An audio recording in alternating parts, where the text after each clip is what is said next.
नमस्कार, आप देख रहे हैं साधना प्लस न्यूज। आप सभी का स्वागत है। खबरें राजस्थान में आपके साथ मैं अंजलि झा। खबरों की रुख करेंगे, लेकिन उससे पहले नजर डालते हैं हेडलाइंस पर। आज मनाया गया 12वां राष्ट्रीय मतदाता दिवस। सचिवालय में आयोजित हुआ राज्य स्तरीय कार्यक्रम। जिला कलेक्टर को एनुअल स्टेट अवार्ड से किया सम्मानित। गणतंत्र दिवस के कार्यक्रम की तैयारियां पूरी। राजीव गांधी स्टेडियम पर हुआ कार्यक्रम का रिहर्सल। एडीएम और एडिशनल एसपी ने लिया तैयारियों का जायजा। स्वच्छ सर्वेक्षण 2022 को लेकर तैयारियां शुरू। महापौर ने की समीक्षा बैठक, अधिकारियों को किया निर्देशित। गजब है बर्खास्त थानेदार का जलवा। बेटी को दहेज में दिया 1.25 करोड़ कैश। मनाही के बाद वही साथी शादी में बुलाए गए 800 मेहमान। कोविड प्रोटोकॉल की कड़ी हिदायत। घरों का गंदा पानी बना परेशानियों का सबब। गलियों में नाली में हो रहा निकासी, वहीं स्थानीय लोगों को हो रही परेशानी।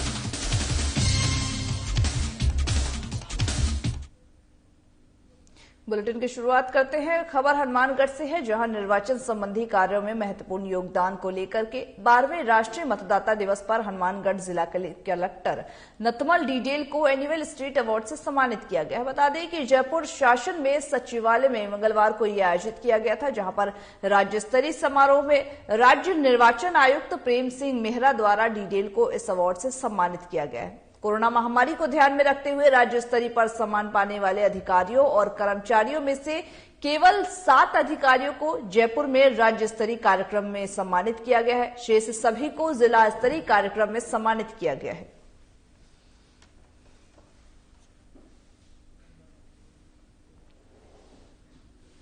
अगली खबर हनुमानगढ़ से है, जहां अतिरिक्त जिला कलेक्टर प्रतिभा देवठिया और साथ ही अतिरिक्त जिला पुलिस अधीक्षक जयश्राम बोस ने जंक्शन स्थित राजीव गांधी स्टेडियम में हुई जिला स्तरीय गणतंत्र दिवस समारोह की अंतिम रिहर्सल का जायजा लिया है।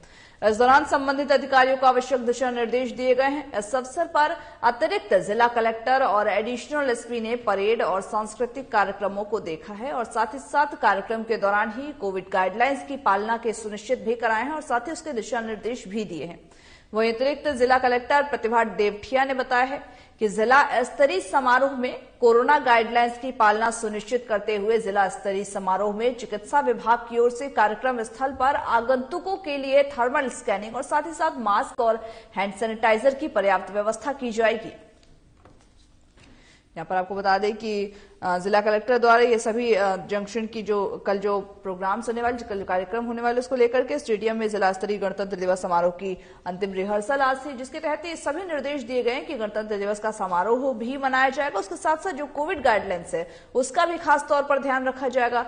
कल का यह कार्यक्रम बेहद खास है, जिसको लेकर के सभी के सभी अपनी तैयारियों में जुटे हुए हैं। तरह तरह की प्रतियोगिता हो रहे हैं, तरह तरह के आयोजन हो रहे हैं। साथ ही साथ कार्यक्रमों के आयोजन में बच्चों से लेकर के बड़ों तक सभी ने भाग लिया है और सभी ने अपने रिहर्सल को आज अंतिम रूप दिया है, क्योंकि कल प्रस्तुति है। ऐसे में आज अपने रिहर्सल को अंतिम रूप देते हुए कल की प्रस्तुति के लिए ये सभी जो प्रतिभागी हैं वो पूरी तरह से तैयार हैं कि 26 जो आपको बता दें, जहां पर ये गणतंत्र दिवस आने, गणतंत्र दिवस को किस तरह से खास बनाया जाए, इस 26 जनवरी को किस तरह से खास बनाया जाए, उसकी पूरी तैयारी इन लोगों ने कर रखी है। आज अंतिम स्तर पर इसको रिहर्सल को अंतिम रूप दिया गया। वहीं कलेक्टर ने भी सभी को यह सुनिश्चित किया कि कार्यक्रम में कोविड गाइडलाइंस का विशेष ध्यान रखें। कोविड गाइडलाइंस की अवहेलना नहीं होनी चाहिए और साथ ही साथ कोरोना के केसेस बढ़ रहे हैं, इसको लेकर भी इसकी कोविड गाइडलाइंस को पालन कराने को लेकर के जो व्यवस्थाएं हैं उसका भी जायजा लिया है।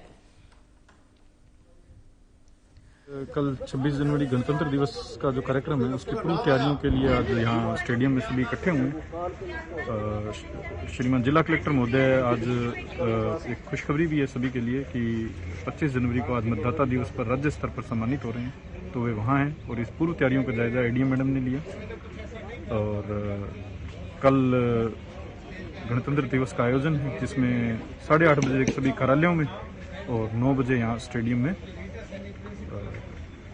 ध्वजारोहण किया जाएगा तथा सभी गणमान्य नागरिकों का यहाँ स्वागत है। छोटे बच्चों, वृद्धजनों और दिव्यांग को जो है एक बार कोविड की परिस्थितियों को देखते हुए निषेध किया गया उनका, बाकी सब अमन। प्रतापगढ़ जिले के दिव्यांग विकास संगठन के जिला अध्यक्ष नारायण लाल मीणा के नेतृत्व में मुख्यमंत्री के नाम जिला कलेक्टर को ज्ञापन देकर के 12 सूत्री समस्याओं को शीघ्र समाधान कराने की मांग की गई है। ज्ञापन में यह बताया गया है कि शिक्षित बेरोजगार दिव्यांग की सीधी भर्ती योग्यता के आधार पर करने और साथ ही साथ दिव्यांगजनों को मिलने वाली पेंशन राशि 750 से बढ़ाकर के 2000 रुपए करने और आवास के लिए दिव्यांगजनों को सामाजिक न्याय अधिकारिता विभाग को भी अधिकृत किए जाने और दिव्यांग को राशन सामग्री दोगुनी देने और साथ ही साथ स्कूटी योजना में 15 से 29 की बजाय 45 तक की उम्र किए जाने और प्रत्येक दिव्यांगजनों को रोजगार के लिए सुनिश्चित कराने समेत कई मांगे भी रखी गई हैं।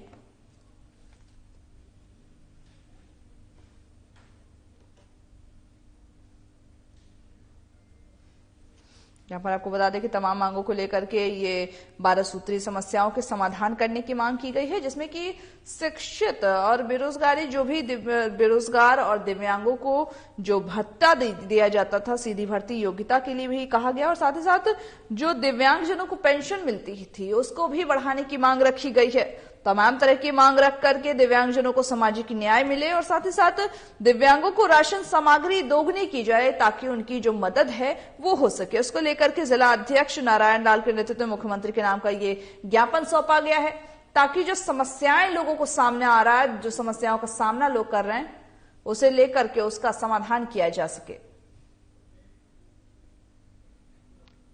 महापौर नगर निगम ग्रेटर जयपुर शील धाभाई की अध्यक्षता में सुबह 11 बजे नगर निगम के ग्रेटर जयपुर मुख्यालय भवन पर लाल कोठी टोंक रोड जयपुर स्थित महापौर कार्यालय स्थित सभा भवन में नगर निगम ग्रेटर जयपुर के मालवीय नगर जोन के समस्त पार्षदगणों की जन समस्याओं और साथ ही साथ स्वच्छता सर्वेक्षण 2022 की तैयारियों के संबंध में समीक्षा बैठक आयोजित की गई थी। बैठक में महापौर द्वारा समस्त पार्षदगणों ने उनकी वार्डों की समस्याओं और साथ ही वार्ड में जो भी कार्य किए गए हैं उसकी चर्चा की गई है। आपको बताते चले कि मौजूद रहे पार्षदगणों द्वारा महापौर के मुख्य रूप से मालवीय नगर जोन क्षेत्र के स्ट्रीट लाइट के समय पर रखरखाव और साथ ही मरम्मत नहीं होने, पार्कों में पेड़ पौधों की कटाई छटाई समय पर नहीं होने, दैनिक सफाई व्यवस्था में लगे हुए स्वच्छता मित्रों की क्षेत्रफल की दृष्टि से संख्या कम होना आदि समस्याओं से भी अवगत कराया गया है। वहीं साथ ही साथ जिन समस्याओं के संबंध में महापौर द्वारा समस्त अधिकारियों को निर्देशित किया गया है कि वे प्राथमिकता से पार्षदगणों की समस्याओं का समाधान तुरंत प्रभाव से करें और साथ ही साथ 15 दिन में इसकी रिपोर्ट महापौर कार्यालय में भी प्रेषित करें।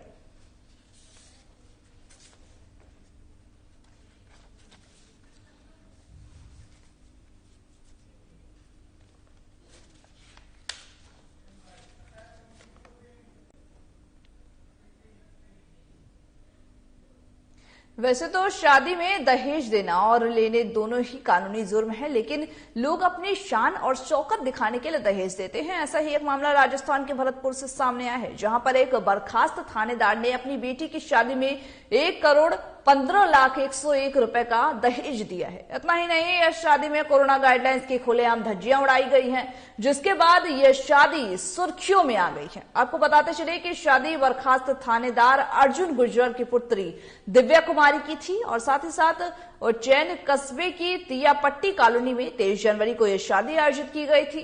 करौली के कैमरे से बारात आई थी और दूल्हा दीपक आबकारी विभाग में इंस्पेक्टर के पद पर तैनात है।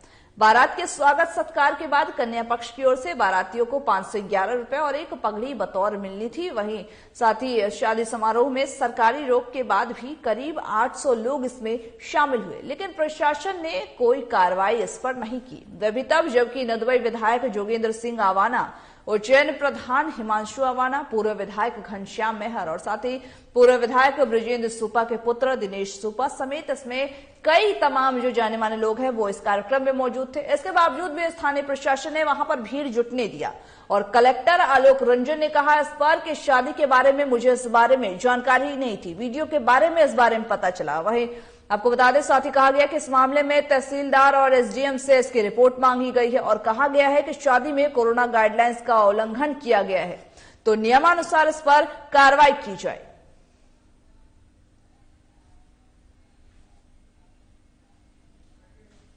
जहां पर आप तस्वीरों में देख सकते हैं किस तरह से कोविड गाइडलाइंस की धज्जियां उड़ाई जा रही है। जहां पर शादी में मुश्किल से 40 से 50 वहीं 200 तक की अनुमति दी गई है, लेकिन ऐसे में शादी में आप तस्वीरों में देख सकते हैं किस तरह से लोग आपस में चिपके हुए हैं। 800 से अधिक लोग इस शादी में शामिल थे। हालांकि जो प्रशासन है उसके प्रशासनिक अधिकारी भी कई इसमें शामिल थे, लेकिन क्योंकि ये एक रिटायर्ड इंस्पेक्टर की बेटी की शादी थी तो इसकी वजह से इस पर कोई कार्रवाई नहीं हुई। बर्खास्त थानेदार की शादी होने की वजह से, बर्खास्त थानेदार की बेटी की शादी होने की वजह से इस पर ना तो कोई कार्रवाई हुई और न ही प्रशासन ने इस बात का ध्यान रखा कि क्या इस शादी में कोविड गाइडलाइंस की पालन हो रही है, बल्कि उनके ही नजरों के सामने इस तरह की कोविड गाइडलाइंस की अवहेलना होती रही। लेकिन फिर भी सभी के सभी चुप्पे साध करके शादी में मजे ले रहे थे। वही साथ ही सवाल यह भी उठता है कि जब इंस्पेक्टर इस तरह के बर्खास्त इंस्पेक्टर के वहां जब ये हरकतें होंगी तो आखिर जो ग्रामीण हैं, जो वहां के लोग हैं, वो इस तरह की हरकतें क्यों नहीं करेंगे? वो भी तो कोरोना को बढ़ावा देने के लिए इस तरह की भीड़ इकट्ठा करेंगे। ये सवाल है कि आखिर प्रशासन ने इस पर कार्रवाई क्यों नहीं की। और जब पूरे मामले की जब बात सामने आती है तो कलेक्टर साहब ने साफ बोल दिया कि मुझे इस बारे में जानकारी ही नहीं थी। हालांकि कलेक्टर साहब को भी न्योता दिया गया होगा, लेकिन इसके बावजूद कलेक्टर साहब ने कहा कि मुझे इस पूरे मामले की जानकारी वीडियो के दौरान हुई है और अगर ऐसा कोविड गाइडलाइंस की पालन नहीं हुई होगी उस शादी में तो कार्रवाई करेंगे। ये भी बात सामने आई है। अभी आया है, मुझे लगता है मैंने तहसीलदार जी को बोला है इसमें क्या प्रकरण है। कोविड की गाइडलाइन राज्य सरकार ने ऑलरेडी लागू कर रखी है। किसी भी प्रकार से उसमें यदि कोई वोलेशन है तो उसको सक्षम अधिकारी वहाँ जो एसडीएम तहसीलदार हैं वो उसको देखते हैं। मैंने उनको बोल दिया है, वो अवगत कराएंगे तो मैं आपको बता दूंगा। कस्बे में पानी निकासी व नालियों के अभाव में घरों में पानी गलियों और साथ ही मुख्य रास्तों पर बह रहा है, जिस कारण स्थानीय निवासियों को परेशानियों का सामना करना पड़ रहा है। आपको बताते चले कि ग्राम पंचायत 2 KNG के वार्ड के लोग लंबे समय से नरकी जीवन जीने को मजबूर हो रहे हैं। हालात यह है कि अधिकतर लोग अपने मकानों को बिकाऊ कर चुके हैं। स्थानीय लोगों का वहां पर कहना है कि पंचायत बने 2 साल हो चुके हैं, लेकिन अभी तक इन वार्डों में कोई विकास कार्य ही नहीं हुए हैं। सरपंच की ओर से विकास कार्यों में भेदभाव किया जा रहा है। वहीं साथ ही स्थानीय निवासी गुरप्रीत सिंह ने बताया है कि रेलवे बाउंड्री के नजदीक के घरों से निकलने वाले और बरसाती पानी की निकासी की कोई व्यवस्था नहीं की गई है, जिसके चलते गलियों में पानी हर समय एकत्रित होता रहता है। वहीं कुछ लोगों ने इस समस्या से उपखंड अधिकारी डॉक्टर अभी गर्व को भी लिखित रूप में अवगत करा करके समाधान की गुहार लगाई थी। वहीं एसडीएम डॉक्टर गर्ग ने इस समस्या का स्थायी समाधान करवाने के लिए पंचायत समिति के विकास अधिकारी को निर्देशित किया, लेकिन सवाल यही है कि तमाम गुहार लगाने के बाद भी आखिर इस पर सुनवाई क्यों नहीं हुई, क्यों ऐसी स्थिति बनी हुई है, ये भी एक बड़ा सवाल है।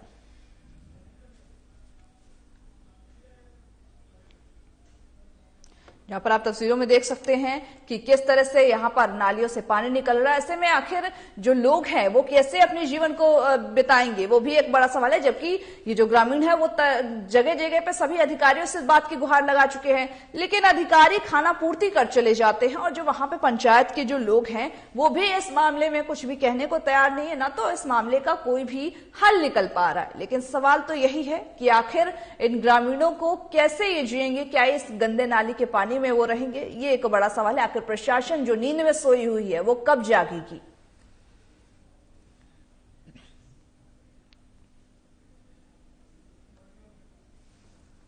कोई पानी की कोई सुविधा नहीं है, कोई निकासी नहीं है। बारिश का समय आता है तो पैदल चलना मुश्किल हो जाता है यहाँ पे, और पानी घरों में घुस जाता है, बाल्टियां से ले लेके निकालना पड़ता है। अभी देखिए ये कोई हाल है, पैदल इंसान नहीं चल सकता। यहाँ पे कोई सुविधा नहीं है, कोई यहाँ पे कोई देखभाल वाला नहीं है। जो भी कोई सरपंच है, कोई भी है, कुछ भी नहीं कोई देखता, कोई वार्ड नहीं, पंच नहीं, कोई भी नहीं कुछ देखता यहाँ पे। तो कभी यहाँ पे कोई विकास कार्य को लेकर आपने बात नहीं करी यहाँ के सरपंच से या कोई वार्ड पंच से? देखो, बात करने से क्या होता है कि ऐसे तो है नहीं कि सरपंच गांव से बाहर है, गांव के अंदर ही है। वो भी आते जाते हैं, घूमते हैं, उनको भी देखना चाहिए कि मेरे नगरी में ये क्या हो रहा है। वो राजा है यहाँ के। तो कई बार रिश्तेदार आते हैं कि नहीं आते इस गंदगी? आते हैं, पर बहुत शर्मसारी आती है, क्या करें, मजबूरी है। जी, हम ये समस्या हाईलाइट करवाना चाहते हैं कि यहाँ पर पानी की काफी समस्या है। जो भी घर इस रेलवे बाउंड्री लाइन के पास आते हैं, ये ग्राम पंचायत 2 KNG के अंदर आता है ये सारा एरिया, तो यहाँ पर पानी की काफी गंभीर समस्या है। और ना तो बारिश के पानी की निकासी है और घरों के पानी की निकासी ऑब्वियसली नहीं है। तो हम ये चाहते हैं कि या तो ग्राम पंचायत की तरफ से या किसी भी एडमिनिस्ट्रेशन की तरफ से इसका जीर्णोद्धार किया जाए, पानी की निकासी की व्यवस्था की जाए, ताकि कि यहाँ पे आने जाने की भी काफी समस्या होती है और खड़े पानी की वजह से बीमारियां भी काफी, मच्छर उससे फैलते हैं। तो हम ये रिक्वेस्ट करना चाहते हैं सबसे, सारे प्रशासन से, कि इस समस्या की सुध लें और इसमें सुधार कार्य करवाएं, क्योंकि यहाँ पर न तो रिलेटिव्स आ पाते हैं और गाड़ियां भी नहीं आ पाती। तो इस दिशा में कदम उठाए जाए। सर हम तो यहाँ पे रह रहे हैं 180 से, पिताजी वगैरह वो रह रहे हैं और उसके बाद हमारे 30 साल की हमारी उम्र होगी। हम तो इस पानी के चक्कर में ही रह रहे हैं। हमारे पैप पे डली है, अब मान लो ये कोई 2-4 महीने हुए हैं, ठीक है, अब डली है और पानी का हमारा निकास नहीं है बिल्कुल भी। और एक हमारे इधर कोई गली की सुविधा नहीं है। अब ये मान लो रेलवे की बाउंड्री निकलने के बाद हमारे को कोई रास्ता नहीं है, हमारे गेट बंद हो जाएंगे। गेट बंद हो जाएगा, हमारे को इसका कोई इलाज चाहिए। और जैसे ये बारिश आ जाती है तो पानी घरों का पानी है, उधर का पानी हमारे इधर निकालते हैं, पानी निकालने के वो हमारे घरों में जाता है। 2NG ग्राम पंचायत में पानी की निकासी को लेकर समस्या आज प्राप्त हुई है और इसके जल्दी निकासी करवाने के लिए और कोई स्थायी समाधान खोजने के लिए समस्या का विकास अधिकारी पंचायत समिति हनुमानगढ़ को निर्देशित किया। बीजेपी अल्पसंख्यक मोर्चा जयपुर शहर के नेतृत्व में अमर जवान ज्योति नई विधानसभा के पास जयपुर में विशाल धरना प्रदर्शन किया गया है, जिसमें बड़ी संख्या में अल्पसंख्यक महिलाएं शामिल हुए। वही साथ ही साथ लोगों को संबोधित करते हुए बीजेपी प्रदेश उपाध्यक्ष और मोर्चा प्रभारी सरदार अजयपाल सिंह ने कहा कि राज्य में कांग्रेस सरकार कानून व्यवस्था लागू करने में पूरी तरह से विफल साबित हुई है। साथ ही साथ मोर्चा प्रदेशाध्यक्ष एम सादिक खान ने कहा कि मुख्यमंत्री ने बजट सत्र 2021 से 2022 विधानसभा में घोषणा की है। वही साथ ही साथ बताया कि जो 1000 उर्दू तृतीय श्रेणी में शिक्षकों को भर्ती अगले सत्र से पूर्ण की जाएगी, लेकिन सरकार द्वारा सिर्फ 300 पदों पर ही विज्ञापन जारी की गई है। आपको बताते चले कि अल्पसंख्यक ने मांग की है कि शेष पदों पर सरकार शीघ्र विज्ञापन जारी करे, नहीं तो मोर्चा द्वारा संपूर्ण प्रदेश में धरना प्रदर्शन किया जाएगा।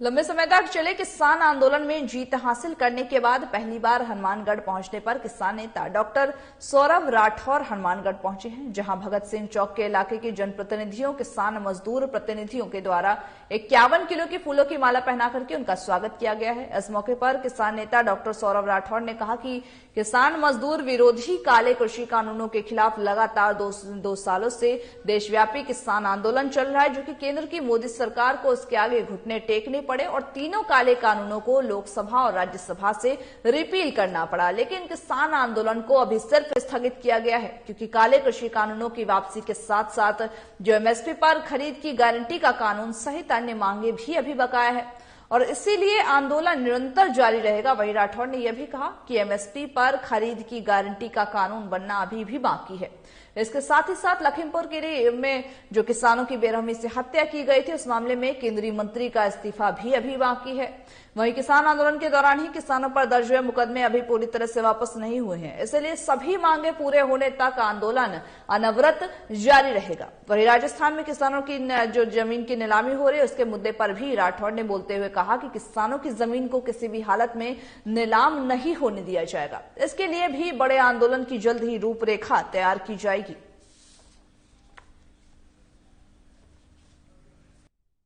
सबसे पहले तो तमाम हमारे साथियों का मैं धन्यवाद करता हूं, जिन साथियों ने मेरे को इतना प्यार और ये सम्मान दिया। हमारे तमाम साथी, पूर्व पार्षद निरंजन नायक, हमारे ऑटो यूनियन के प्रधान भाई चंद्र प्रकाश जैन साहब, पार्षद विकास और हमारे राम प्रताप बाम्बू, जगत नारायण शर्मा, भाई सुखराज सिंह, हमारे तमाम साथी जो यहाँ पहुंचे हैं, किसान मजदूर प्रतिनिधि, जनप्रतिनिधि, सभी का मैं आभार व्यक्त करता हूँ। और निरंतर आंदोलन जो है किसान आंदोलन, आप सबने देखा, हम सब ने देखा कि इलाके के अंदर लगातार लंबे समय आंदोलन चला, पूरे देश के अंदर आंदोलन चला और इसका रिजल्ट ये आया कि हमारी केंद्र की अहंकारी सरकार घुटनों के बल आई, तीनों काले कृषि कानूनों को रिपील किया, किसानों की संघर्ष की जीत हुई। इस संघर्ष के अंदर तमाम जिन लोगों ने साथ दिया उन सबका भी मैं धन्यवाद करना चाहता हूं। हमारे जो छोटे व्यापारी साथी हैं उन्होंने भी इसमें साथ दिया, उनका भी इसमें धन्यवाद है।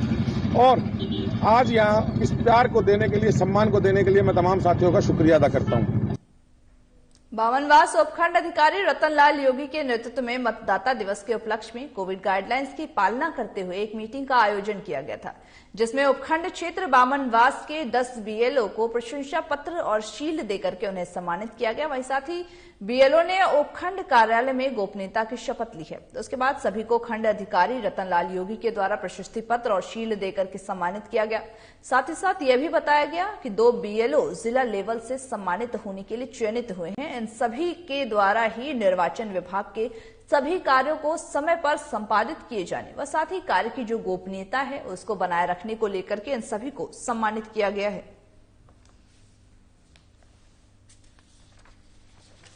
आज हमारे लिए बहुत ही खुशी का दिन है।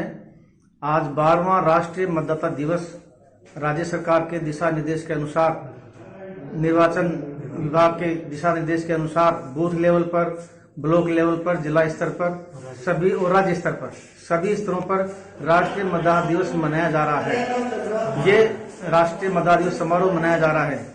ये निर्वाचन विभाग की बहुत ही अच्छी पहल है। पहली बार ऑनलाइन नाम जोड़ने का काम चालू हुआ है और हमने अपने क्षेत्रों में जाकर के 18 वर्ष और उससे अधिक के मतदाताओं के जिनके नाम जुड़ने से पहले वंचित रह गए थे, हमने घर घर जाकर के प्रयास किया है और प्रत्येक इस प्रकार के मतदाता को जोड़ने का प्रयास किया है। अब की बार ये जो कार्यक्रम है ये ऑफलाइन न चल करके ऑनलाइन चला था। हमने बीएलओज ने खुद ने ही फोटो और डॉक्यूमेंट्स सब चीजें मतलब फोटो खींच करके एडिटिंग करके ऑनलाइन फॉर्म 6 और फॉर्म 8 भरे हैं और बहुत ही अच्छी प्रोग्रेस बीएलओज महोदयों के द्वारा रही है और इस अच्छे कार्य की वजह से ही अधिक से अधिक जो हमने नाम जोड़े हैं, कार्य को शुद्धता से किया है। इसी के निमित्त हमको इस प्रकार से निर्वाचन विभाग और राजस्थान सरकार के द्वारा हमको ये सम्मान दिया गया है। आज राष्ट्रीय मतदाता दिवस के अवसर पर जो 25 जनवरी को मनाया जाता है, जिसके संबंध में हमने सभी ने शपथ ली है और उसके साथ में जिन बीएलओज ने पुनरीक्षण कार्य में अच्छा कार्य किया है, उत्कृष्ट कार्य किया है, उन 10 बीएलओज को आज सम्मानित यहाँ किया गया और 2 बीएलओज हमारे डिस्ट्रिक्ट लेवल पे सम्मानित होने गए हैं। तो आज इनके मनोबल के लिए और आने वाले भविष्य में बीएलओ सभी लगन से और मेहनत से कार्य करें, इस संबंध में इनको आज प्रमाण पत्र और शील्ड दी गई। खबर हनुमानगढ़ के रावतसर से है, जहां राष्ट्रीय बालिका दिवस के मौके पर जिला बाल कल्याण समिति द्वारा बालिकाओं से केक कटवा करके बालिका दिवस मनाया गया है। इस अवसर पर समिति अध्यक्ष जितेंद्र गोयल ने बालिकाओं के उज्जवल भविष्य की कामनाएं की हैं। वहीं साथ ही साथ गोयल ने बालिकाओं को इंदिरा गांधी की तरह ही आयरन लेडी बन करके देश और माता पिता का नाम रोशन करने का आह्वान किया है। उन्होंने बताया कि बालिका को शिक्षित होना चाहिए, जो कि अत्यंत आवश्यक है, क्योंकि अगर एक बालिका शिक्षित होगी तो वो 2 घरों के और साथ ही साथ 7 पीढ़ियों को साक्षर कर सकेगी। साथ ही उन्होंने बताया कि इस आधुनिक युग में बालिकाएं किसी भी मामले में पुरुषों से कम नहीं है। देश की ही देश ही नहीं बल्कि विश्व भर में उच्चतम पदों में वो महिला काबिज है, जिससे आपको प्रेरणा लेकर के निर्दयता और लगन के साथ अपने लक्ष्य की पूर्ति करनी चाहिए। और साथ ही साथ इस मौके पर जरूरतमंद बालिकाओं को पाठ्य सामग्री और सर्दी के गर्म कपड़े भी वितरित किए गए हैं। आज राष्ट्रीय बालिका दिवस के अवसर पर नन्ही मुन्नी बालिकाओं के बीच में आके केक काटकर राष्ट्रीय बालिका दिवस मनाया गया। इसमें यही संदेश दिया गया कि आप भी ये जो दिवस क्यों मनाया जाता है, क्योंकि 1966 में देश की पहली महिला प्रधानमंत्री इंदिरा गांधी जी ने प्रधानमंत्री का पद ग्रहण किया था। उसी दिन से इसको राष्ट्रीय बालिका दिवस के रूप में मनाया जा रहा है। तो राष्ट्रीय बालिका दिवस का मुख्य उद्देश्य यही है कि जो बालिकाएं हैं उन्हें अपने अधिकारों के प्रति जागरूक रह के और देश के नवनिर्माण में अपनी भागीदारी सुनिश्चित करने का मुख्य उद्देश्य है, जिसमें बालिकाओं को ये भी बताया गया कि गुड टच बैड टच के बारे में बताया गया और आपके आसपास कहीं भी बालिका बाल विवाह नजर आए या कोई भी बालिका किसी वजह से पीड़ित हो तो उसकी सूचना हमारे बाल कल्याण समिति को या 1098 या पुलिस को या जहां जहां आप स्टडी कर रहे हो, अध्ययन कर रहे हो, वहां के गुरुजनों को बताएं। हम हमेशा बालिकाओं के लिए रक्षा के लिए हमारी पूरी टीम 24 घंटे तत्पर रहेगी। जिले के चौथ का बड़वाड़ा में चिकित्सा विभाग की बड़ी लापरवाही देखने को मिली। आपको बताते चले कि पहली डोज 10 जून 2021 को लगवा चुकी महिला विनोदी सैनी के मोबाइल पर 24 जनवरी को दूसरी कोरोना वैक्सीन टीका लगवाने के लिए मैसेज प्राप्त हुआ। उसके बाद महिला को दूसरी डोज का सफलतापूर्वक लगने का सर्टिफिकेट भी कोविड पोर्टल पर जारी कर दिया गया। वहीं महिला ने डोज नहीं लगने की शिकायत दर्ज कराई तो फिर चिकित्सा अधिकारियों से की गई तो उन्होंने वैक्सीन लग जाने की बात कहकर के अपना पल्ला झाड़ते हुए नजर आए। ऐसे में चिकित्सा विभाग की खामी जग जाहिर हो रही है। वहीं जब मामले में चिकित्सा अधिकारियों से इस बारे में बात की गई तो इस बात को सिरे से नकारते हुए नजर आए।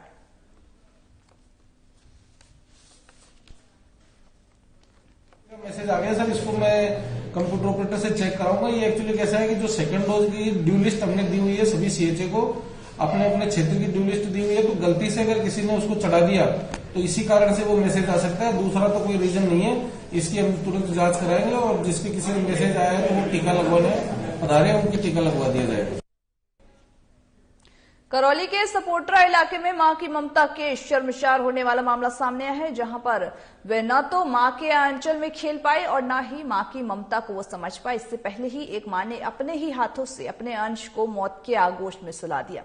बता दें कि सुबह ग्राम पंचायत गजूपुरा अंतर्गत सपोटरा से नरौली डांग जाने वाली सड़क के मध्य ही कलिसियल बांध से निकलने वाली नहर की पुलिया के पास कुछ लोगों को नवजात शिशु का मृत भ्रूण नहर में पानी में पड़ा हुआ मिला है, जिसे देखने के बाद रास्ते से गुजरने वाले राहगीरों के कदम भी ठिठुर उठे। वहीं साथ ही नवजात शिशु के मृत अवस्था में नहर के पानी में मिलने की घटना की खबर सपोटरा क्षेत्र में आग की तरफ फैलने लगी। उसमें इलाके से सनसनी फैल हुई है। वहीं साथ ही साथ देखते ही देखते मौके पर ग्रामीण और राहगीरों का जमावड़ा लग गया। वहीं नहर के पानी में मां की ममता के दफन हो जाने पर नवजात मृत भ्रूण को चिकित्सा विभाग की टीम ने सफाई कर्मचारी की मदद से नहर के पानी से बाहर निकलवाया है।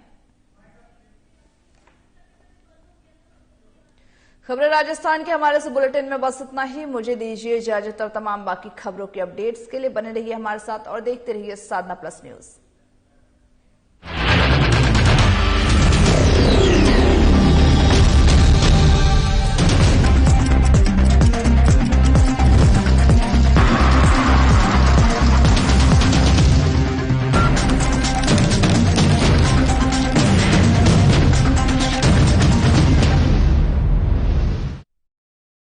क्या आप दुबले पतले कमजोर हैं, आपकी सेहत नहीं बनती, भूख कम लगती है, वजन नहीं बढ़ता?